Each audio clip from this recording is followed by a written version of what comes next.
Hello friends, ఇవాళ మనం చేయబోయే రెసిపీ ఈవినింగ్ స్నాక్స్ శనగపప్పుతో ఓడలు అనేది తయారు చేస్తున్నాము. ఇది ఎంతో టేస్టీ టేస్టీ ఈవినింగ్ స్నాక్స్, చాలా చాలా బాగుంటుంది. దేనిలోకైనా మనం తినొచ్చు.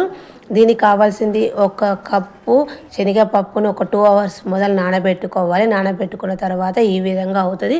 తర్వాత మనము నీళ్లు లేకుండా చూసుకొని మిక్సీ జార్లోకి మనం శనగపప్పు వేసుకొని దీన్ని శనగపప్పును అనేది సన్నగా పట్టుకోవద్దు. కచ్చా పచ్చాగా కొంచెం పప్పులాగా ఉండేటట్టే పట్టుకోవాలి. కచ్చా పచ్చగా పడితేనే మనకు ఓడ అనేది మంచిగా బాగా వస్తుంది. ఈ విధంగా రావాలి. వీడియోలో చెప్పిన విధంగా రావాలి. పప్పు అనేది సన్నగా అస్సలు పట్టొద్దు, మనకంతా బాగుండదు. టేస్ట్ అనేది బాగుండదు. అచ్చం బండి మీద అమ్మే ఓడలాగానే టేస్ట్ వస్తుంది. కరెక్ట్ ప్రాసెస్తో పోతే తర్వాత ఒక కప్పు క్యారెట్ తురుము వేసుకోవాలి. తర్వాత ఒక కప్పు ఆనియన్స్ వేసుకోవాలి. మొత్తం వాటర్ అనేది ఉంచకూడదు, వాటర్ లేకుండానే చేసుకోవాలి. తర్వాత ఒక 2 కట్టెలు పాలకూర అనేది సన్నగా కట్ చేసుకోవాలి. ఒక్క కట్ట కొత్తిమీర చిన్నగా కట్ చేసుకొని వేసుకోవాలి. తర్వాత చిన్నగా కట్ చేసుకొని 4-5 పచ్చిమిరపకాయలు వేసుకోవాలి. తర్వాత దీనిలోకి ఉప్పు, కారము, చిటికెడు పసుపు, కొంచెం మసాలా పొడి వేసుకోవాలి. మసాలా పొడి వేసుకొని దీన్ని వాటర్ లేకుండానే మంచిగా కలుపుకోవాలి. వాటర్ అనేది దీనికి అసలు ఉండకూడదు.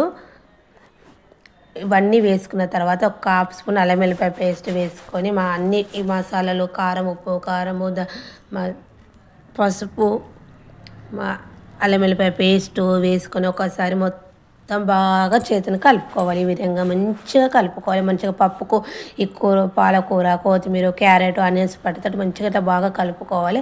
వాటర్ అనేది తగలనియద్దు, వాటర్ లేకుండానే కలుపుకోవాలి. మీకు కొంచెం పల్చగా అనిపిస్తే కొంచెం శనగపిండి వేసుకొని కలుపుకుంటే కరెక్ట్గా వస్తుంది. నాకైతే సరిపోయింది. తర్వాత దీనికి ఒక పక్కకు కొంచెం సైడ్కు జరుపుకున్న తర్వాత మనం ఏ సైజు ఓడలు తయారు చేస్తామో ఆ సైడ్ ఇట్లా బాల్స్ లాగా చేసుకొని అరిచేతిలో ఇట్లా ఒత్తుకోవాలి. అప్పలాగా చిన్నగా ఈ విధంగా మంచిగా రౌండ్గా ఒత్తుకోవాలి. నాకు ఎలాంటి వాటర్ అవసరం లేదు, నాకు శనగపిండి కూడా పట్టలేదు. నాకు ఈ కూరగాయలు వీటితో మొత్తం కరెక్ట్గా సరిపోయింది. ఈ విధంగానే మనం తయారు చేసుకున్న శనగపప్పు అంతా వాటిని మొత్తం ఇట్లా ఓడలాగా మనం తయారు చేసుకోవాలి. అన్నీ ఈ విధంగానే మనం అరిచేతిలో పెట్టుకొని ఓడలాగా చేసుకోవాలి.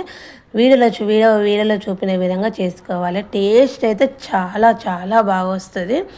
ఈ విధంగా చేసుకున్నాక డీప్ ఫ్రైకి సరిపడా ఆయిల్ పెట్టుకోవాలి. ఆయిల్ కాగాక మనం తయారు చేసుకున్న శనగపప్పు ఓడలను ఒక్కొక్కటి మెల్లగా వేసుకోవాలి. వేసుకొని వెంటనే కదిలియకూడదు. 2 మినిట్స్ తర్వాత కదిలిస్తే మనకు ఓడలు అనేవి పర్ఫెక్ట్గా వస్తాయి. మనం దీన్ని సిమ్లో పెట్టుకొని మంచిగా గోలించుకోవాలి. హై ఫ్లేమ్లో పెట్టుకుంటే పైన మాడినట్టు అయ్యి లోపల పచ్చిగా ఉంటే తింటుంటే టేస్ట్ కూడా ఏం బాగుండదు. కాబట్టి సిమ్లో పెట్టుకొని మంచిగా ఒక 5 మినిట్స్ మంచిగా గోలనివ్వాలి. 5 మినిట్స్ తర్వాత మళ్ళీ ఇంకొక దిక్కు ఇట్లా మరేసుకోవాలి. ఈ విధంగానే 2 సైడ్స్ బాగా గోలించుకోవాలి. మంచిగా సిమ్లో పెట్టుకొని గోలినాక ఒక 5 మినిట్స్ తర్వాత హై ఫ్లేమ్లో పెట్టుకోవాలి. హై ఫ్లేమ్లో పెట్టుకొని గోలించుకొని ఒక గోల్డెన్ బ్రౌన్ కలర్ వచ్చే వరకు గోలించుకోవాలి.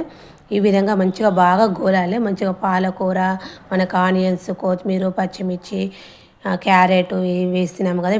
కాబట్టి మనం డిఫరెంట్గా వేస్తున్నాము. క్యారెట్ ఎవరు వేయరు కాబట్టి నేను క్యారెట్ వేసి చేశాను. టేస్ట్ అయితే చాలా చాలా బాగుంది.